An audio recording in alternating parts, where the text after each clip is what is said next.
molt bona tarda. Molt bé, veig que aquí esteu tot el públic de la teatral. No, avui estem en família, el públic de la casa. Molt benvinguts i molt benvingudes. És veritat, és que sense públic no hi hauria teatre. Llavors s'ha de donar les gràcies a la gent que ve i que ens permet gaudir, i gaudim aquí, i gaudiu vosaltres, i aquí gaudim tots. Molt bé, avui desitjos. Són uns esquetxos que no tenen res a veure l'un amb l'altre, els arguments no tenen res a veure, però tenen el punt comú que tots són desitjos d'algú, desitjos que hem tingut tots. Segurament ens veuran reflectits. Desitjos que heu tingut, o si hi ha algun desig que heu tingut. No heu tingut desitjos? Per això heu vingut a veure desitjos. Bueno, doncs hem desitjat què serem quan serem grans, hem desitjat comprar-nos una casa, hem desitjat, jo què sé, jo que soc actriu, que me den l'Òscar, desitjos, no? Doncs els veureu aquí i els veureu amb clau d'humor. O sigui, esperem que ho disfruteu, que us ho passeu molt bé i a veure si arrenquem més d'un somriure. Gràcies per haver vingut. Sabeu que fem lo de la taquilla inversa. Aquesta vegada és a favor de Jutsi i aquí teniu el Xavier Villalobos, el Xavier Valdivieso, perdó. El Xavier Valdivieso, que és el president, que us explicarà una miqueta a què es dediquen i per què utilitzaran els fons que després tan amable meu i tan generosament dipositareu a la sortida. D'acord? Doncs vinga, endavant la tarda i moltes gràcies.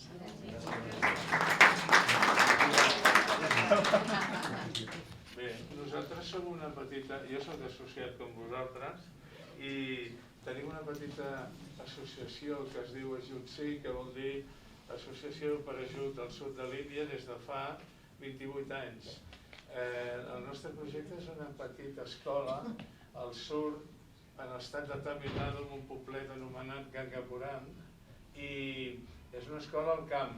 Es va fer en un lloc que els nois i noies no tenien facilitat per anar a l'escola, havien d'agafar una bicicleta i fer 10 quilòmetres 15 o caminar, i fruit d'una sèrie de contactes i circumstàncies, perquè jo ja viatjava a la Índia en aquells anys i vam crear l'escola.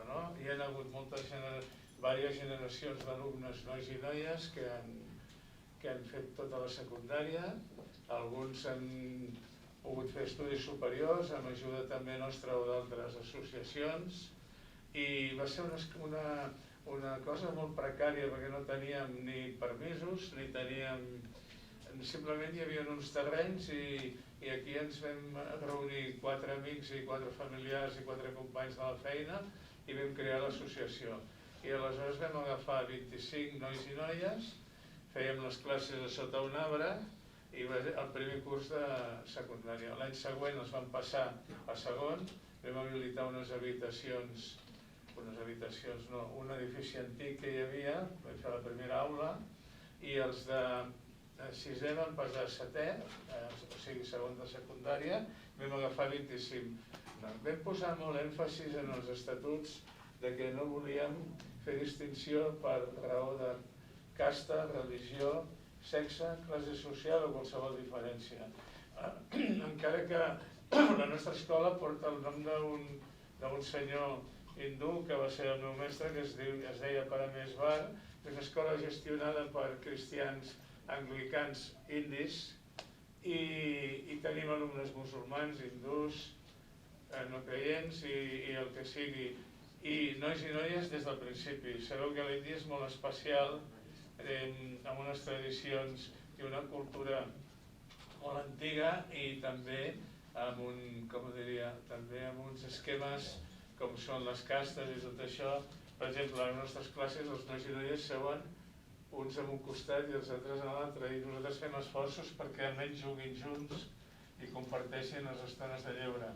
Hi han anat molts voluntaris durant aquests anys, joves, que els han aportat coses com auxilis primaris, dansa, música, han fet de tot i ens ha ajudat molt. Penseu que l'ensenyament de la Índia encara és un ensenyament molt victorià. Consisteix en aprendre's la lliçó de memòria i passar l'examen. I això és en general, vol dir que no és que canviï quan vas a una escola que s'estudi en anglès, no, la nostra s'estudia en tàmil, que és la seva llengua. Òbviament a les ciutats tot això és molt diferent i va canviant, però el camp continua amb les seves tradicions ancestrals.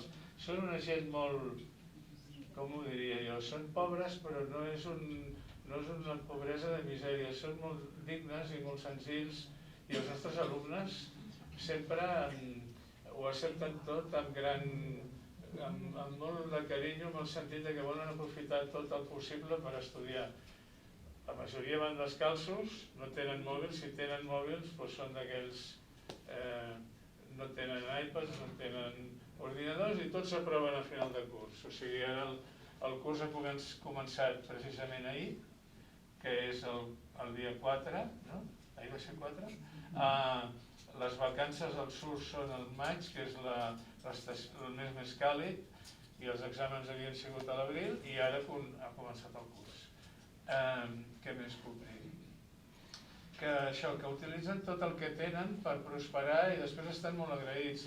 La cultura índia és una cultura que són molt agraïts amb els pares i amb la gent gran i els agrada molt de retornar el que aconsegueixen amb ells.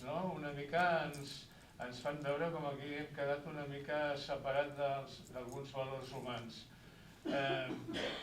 Nosaltres som un petit grup, uns 90 socis, hem sigut 100 o 90, que aporten una petita quantitat cada mes, la que els socis volen, i amb això mantenim l'escola i dues activitats principals durant l'any, que és un sopar que fem a la primavera, que venen unes 120 persones o així, que és quan ens trobem i podem explicar les novetats, els projectes i tot això, i un concert al vora de Nadal, que el solem fer aquí als Caputxins de Pompeia.